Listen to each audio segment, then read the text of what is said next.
Okay guys, we got Justin Blevins here at our DMOS Studios Live in Beechwood, New Jersey, and we're going to have a little chat with him about music.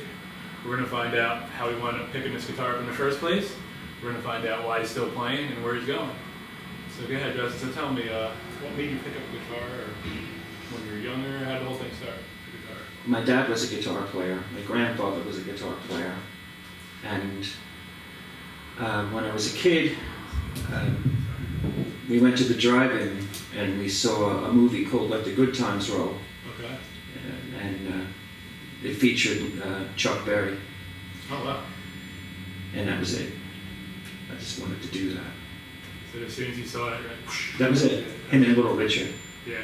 Mm-hmm. And then from there, you know, the Beatles and the Stones. And so how old were you at this time? I started playing the guitar when I was 6. Wow, really? Yeah. That's pretty impressive.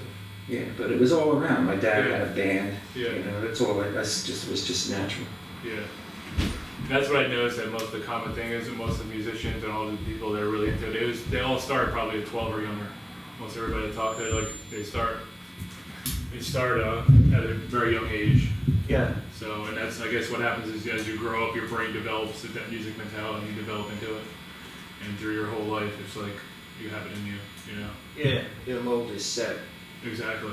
And also, you know, growing up in the golden age of it, Yeah. it was just everywhere. You know, just surrounded by it and all really good stuff. So Yeah. so it was just a great time to be a kid. What year was this? What? Well, I was born in '62, so Wow. we're talking about like 70, 72, 75. I mean, that's really where mold is cast for me, but it was all the oldies that my parents were. And that's such an interesting time, because all the kids nowadays, even back in the 90s, they don't realize their roots. You know, so it seems to me like you grew up with all these roots in the revolution of, I guess I could say, the rock and roll. You Yeah. know, when Zeppelin and Sabbath started coming out. Oh, So totally. you've seen that. It was new, and well, my parents were the age of the first rock and rollers. You know, so my mother gave me Wow. her records from when she was a teenager. They were in a box with a lipstick and everything, Yeah. and it was what they called race records. Yeah. It was all black records that, Wow. you know, some were mainstream, but many were not. You know, that stuff was still going on. You know, they still were busting all those people, and it was so it was kind of what would you say, a little bit of a contraband thing to have all those records at that time. Yeah, that's what I was gonna say. What was it like back then? Like, if you wanted to hear a song, like, you know, now you just pick up your phone, or wherever you go, there's media. So, like, how would you actually hear a song? You'd have to go to like a friend's house with a record player. Or When I was a something. kid, that's exactly what you had to do. Many times you would just learn them, you know, by watching somebody or just off of the record. You generally always, you know. Yeah. There wasn't any of the means that there are available now. Yeah. But that was good, because that made you, if you wanted it, you had to work for it and also thoroughly absorb it. You know, I went to sleep with the music on just about every night, and so I would just absorb it. I mean, this is really excellent conversation and topic we're having here, because you, as being from that generation, been in music your whole life, Yeah. so you can like tell the world, like, you know, with your own eyes, have you seen the music industry, you know, up and down, whatever the trends were, and how it just transitioned from, you know, a guitar to what it is today, as technology enhanced the guitar. What was it originally, just acoustic with a microphone, right?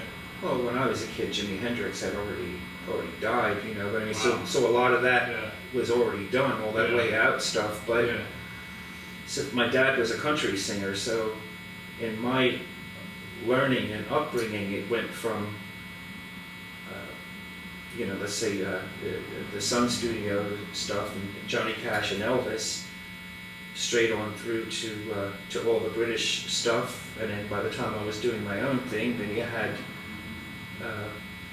Aerosmith and all of the American rock groups, plus the Stones in their heyday. And then, you know, I was doing it from that point for a living for decades. So pretty much, other than the very early stuff, which I learned first from my dad, Yeah.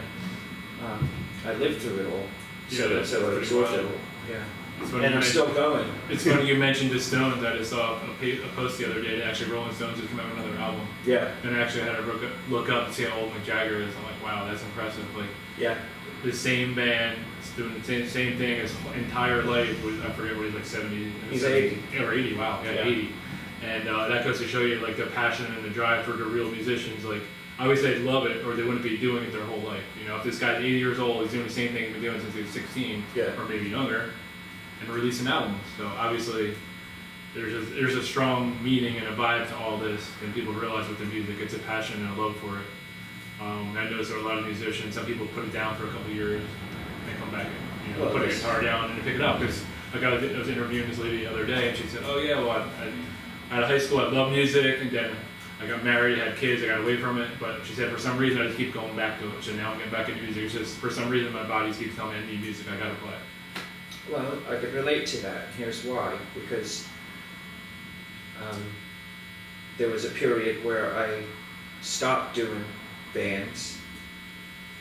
I had 3 kids that I had to bring up, and it was really just too much to carry. You know, by a certain point, I just couldn't keep up with it, and all of the pitfalls of it, and the unreliability and the frustrations had begun to mount up. So I just sadly just said I have to stop doing this for a while. But I didn't stop playing, and I didn't stop writing, and I had done a lot of recording and all of that, up to that point. So the songs that I'm going to play here today were a few of the ones that were written in that interim without a band, and they're basically drawn from the experience of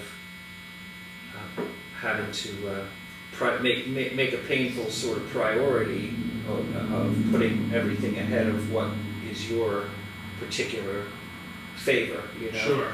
Exactly. And many of my friends, maybe they did or maybe they didn't, but that I do believe that was the right thing to do, and time has shown that. Yeah. And so these songs are a testimony to that. Yeah. They were made up in that time, and they're of that ilk. Yeah, exactly. Yeah. So you being around the music industry all these years, is there some key takeaway you'd like, if you had an opportunity to tell the world about, like, what would you say? Have you seen or experienced with all the pop music, the rock music, with MTV come and going, and now they have Spotify and YouTube, so like, what have you seen? Well, there's fads. Yeah. And trends, but to go back to what you were talking about earlier with Mick Jagger and the Stones, is that at the end of the day, it'll come full circle, and what was the primal essence of rock and roll music is what stands now.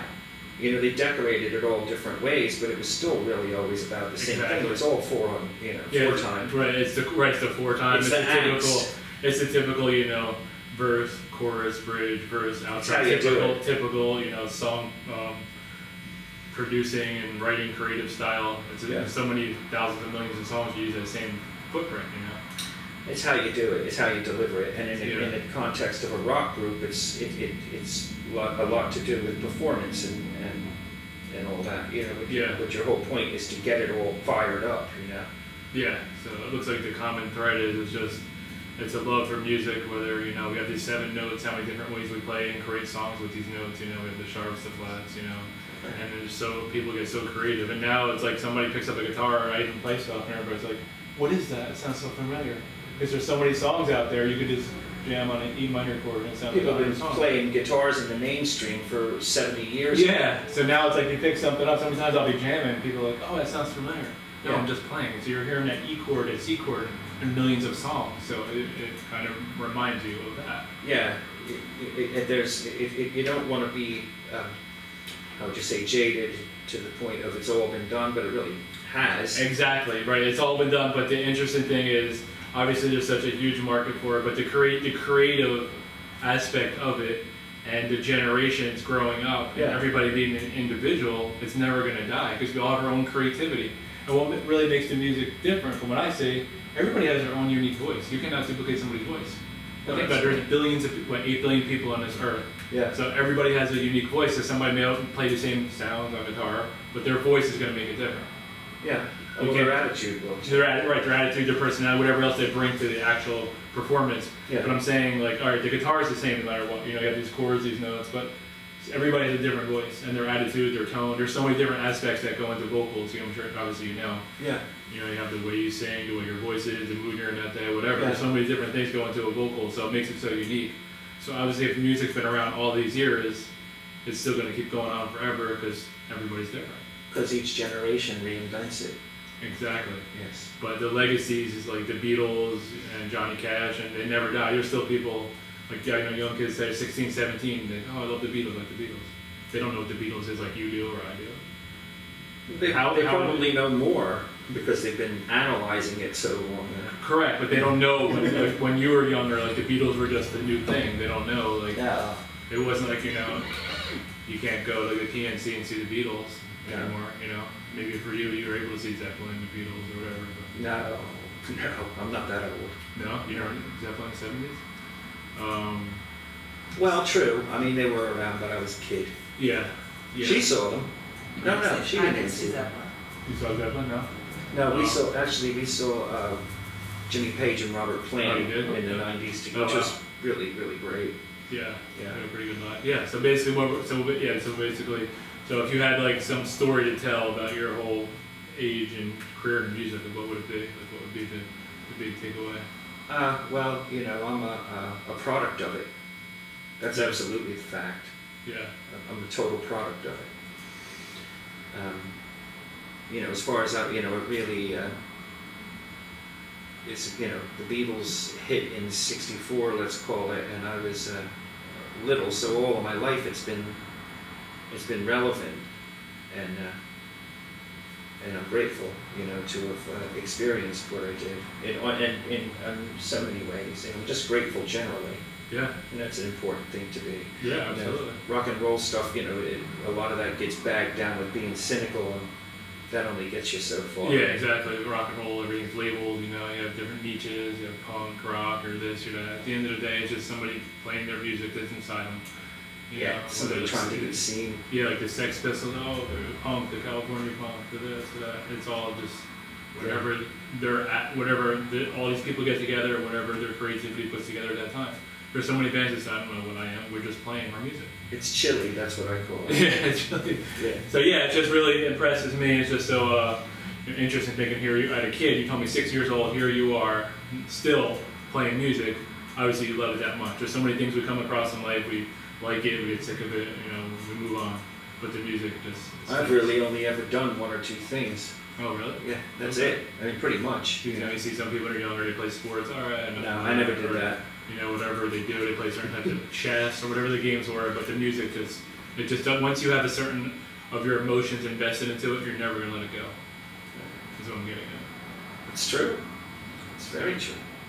And in order to be any good at anything, you have to do it all the time. You gotta put the time in, you gotta practice. Like, Yeah. people say, well, I can't sing. Well, how many hours do you practice? One. Well, practice for like 5 years and say you can't sing. Singers, in my experience, and you know, I have kids, and one of them is a singer. I mean, one of them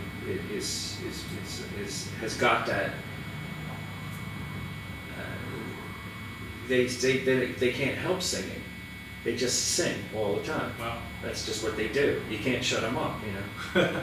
And it's not a bad thing. It's No, just there's it a time is. and a place. Yeah, right, exactly. Sometimes they can get paid for it. Yeah, hey, it's even better. I feel like in one perspective, anybody can sing if they put the time into it. Some people go, oh, I can't sing, I tried. Well, it's again, have you practiced for years? Have you done it since you were little? All the good singers, like for example, Taylor Swift, as big as she is, she shows her face and she changes the world. She's been singing since a little girl, you know, Yeah. little kid, and does she put all the time into it? Yeah, That's what makes them that way. she's a natural. Yeah, exactly. Some people just have a natural tone, a good tone. Yeah, You know, a pure, good, very attractive, a catchy tone. That's what some people have, and some people try too hard. And if you do that, you're gonna miss the whole. You're not gonna be authentic. You're gonna like oversee the naturality of it, and that's the whole thing. To bring what's inside you in a tone. yeah. But singing, you know, that's what. So if you try too much, or if we put auto tone, then you're missing the whole point. Yeah, it's expression, and you hope to be able to share it. Exactly. It's tribal. And at the end of the day, all that matters when you create your own stuff, you like it, you're comfortable with it. It doesn't matter if the whole world likes it or doesn't. As long as you like it and comfortable with it, Yeah, and you hope other people do too. Of course, yeah, you definitely want to say if somebody doesn't like it and you like it, that's the most important thing. It's your song, it's your writing skills, so you have to like it. Yeah. So, but it's cool. It's the whole idea is to get people to engage. You're bearing your soul. Right, exactly. Yeah. All right, so so anything else you want to say about the history of music as far as, Oh, I'm not that deep. History of music generally, I don't know. in your lifetime? In my lifetime, I'm just I'm a product of rock and roll music, and that's pretty much what I do. Everything else I do, obviously has priorities, Sure. but I dream in music. I make up songs without even having an instrument around. They just come to me. Like the best ones, that's what it's always been. They come to you, and you better write it down. I suppose the takeaway for writing is that when an idea comes, Yes. you need to pursue it then, because if you don't grab it, then it's going to go away. Yep, you gotta catch that I've wave. lost more good songs than I've captured that way. Yeah, you're a catch a wave, strike while the iron's hot. Yeah, finish the words too. Exactly. That's what Just you get need. the basic concept going, then at least you'll remember so you can build on that. But your typical concept is gone, that moment is not fresh. That's You'll never right. get it back. And that particular moment and that time can only happen once in your lifetime. You might not ever get that vibe again. Oh, Like yeah. different albums, like Beatles albums are all based off different times in our life. And you have Yeah. Sgt. Pepper's, you have the White Album. That's how they were feeling, the mode they were in. They Yeah. can't go back and recreate that. You can't rewrite history. That's where they were at that day and age. If the Beatles were around, we're going to write another album, it would be based off how they're feeling today. Yeah, a lot of it is predicated upon, like, and this needs to be understood right, predicated upon ignorance, and that would be that once you get too many things in your head, you're not gonna have the same perceptions, and so things that were written that are opuses from Dylan and the Beatles or the Rolling Stones or any of that stuff, that's from guys who were under 25, and that was just them taking in everything that was around them and expressing it. Yeah. By the time they were 50 or 60, they had certainly been around and they didn't have the same perceptions of things. Exactly. So you're not going to get something like "All My Loving" or "I Want to Hold Your Hand" anymore. Right, exactly. Or "I Can't Get No Satisfaction." Yeah. The last Stones album that they just Right. put out, Mick Jagger is very clearly trying to be as simple as possible to get that primal sound. Yeah, which is where he is, that's where he is, where he's feeling, where he's at today. For him to just get up there and do it is amazing at that age, to just get up there and write a song. Well, I when don't he know if did- he's going to still be performing at his age or not. It'd be interesting to see. The thing is to consider is when all of them did their best work, they weren't rich. Right, exactly, yeah. Even like I saw Black Sabbath on their last tour before Ozzy retired. Now he was up there every 2 songs. He had to take like a 45-minute break in the back. He was just had enough energy and effort left to do it. Right. And because to show you, these guys go as long as they physically, emotionally can. So Yeah, and that's being real generous to them. Really, what it is I think they have these lifestyles that they have to afford now. That's what I they think. built up these legacies. The legacies over the years. Can you imagine like the net worth of like the Rolling Stones?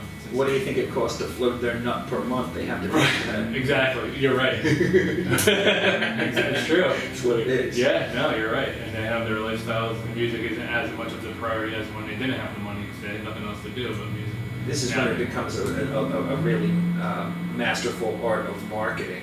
Yeah, oh yeah, Yeah. marketing, yep, 100%, Yes. yep.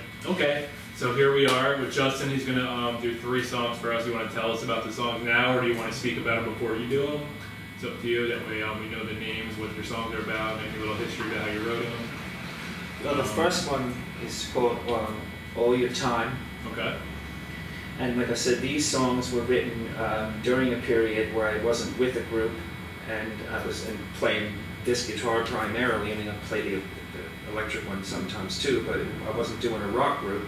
Okay. And so I was writing songs in a way that suited what I was doing, intending to record them at some point. And I did a whole lot of so many songs, and I'm grateful for this opportunity because this will be the first time that these 3 songs are recorded. Oh wow. And so it's nice to be able to do that, and I appreciate in speaking to you about this, I thought, well, that's a great concept. I'll do those particular 3 that were about the children.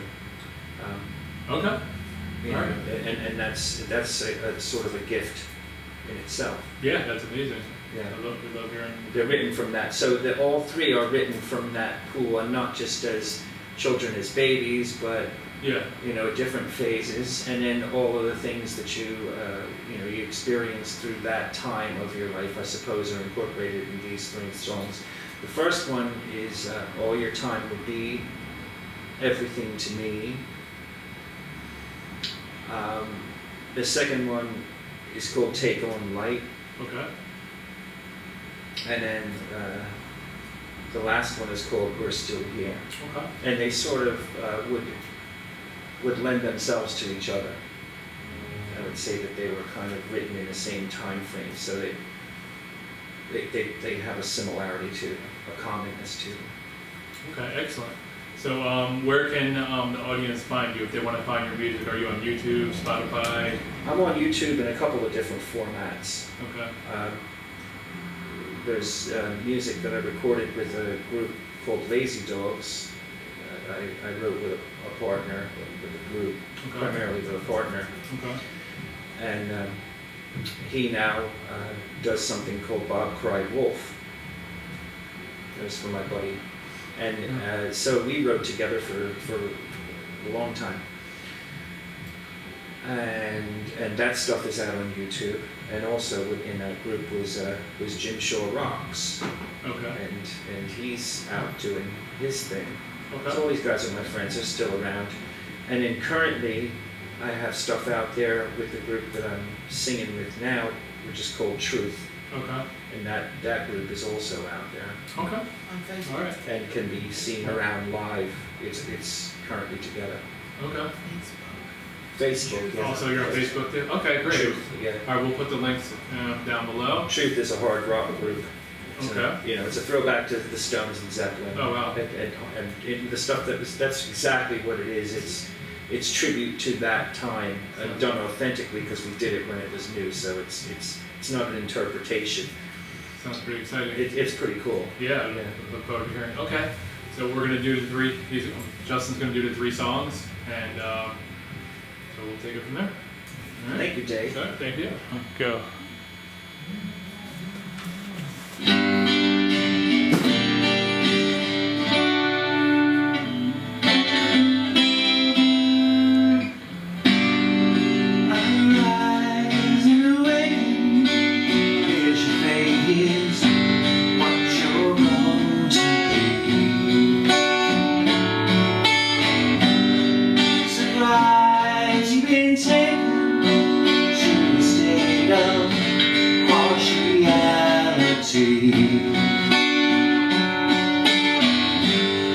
So gone are the crazy, hazy days and all they used to be.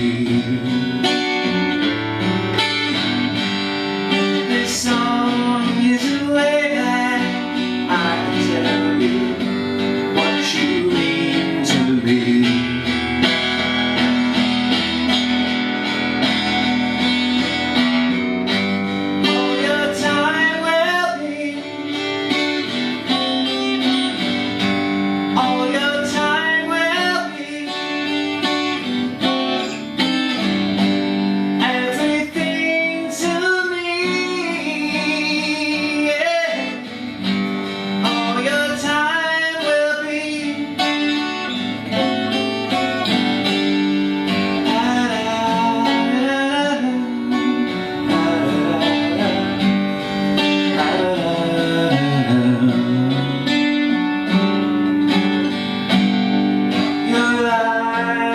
Treasure and the debt that bestowed to me.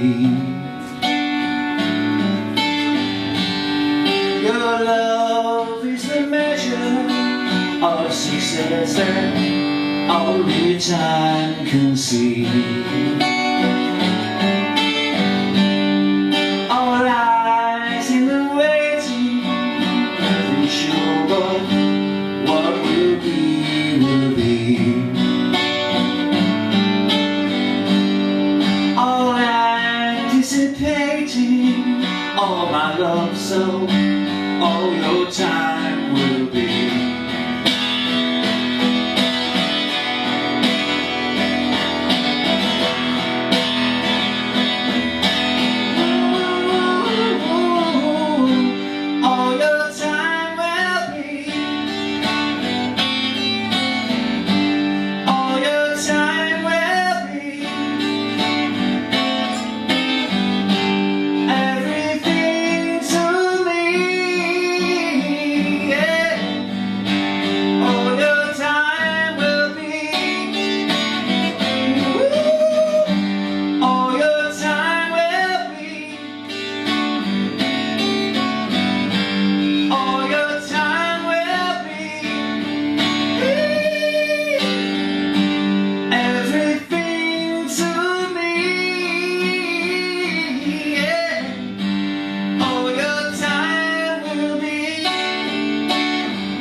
Beautiful.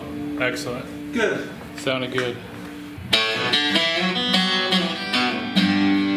When you feel you've lost your lonely friend, all hopes have turned to fear.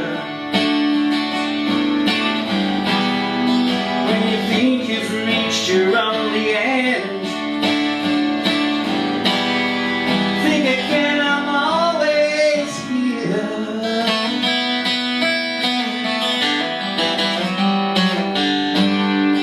When hope and light has let you down,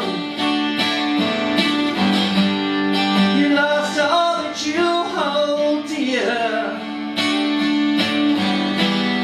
And when you finally crash and hit the ground, just turn around. I'm always here. Here the sun will shine another day and light our way.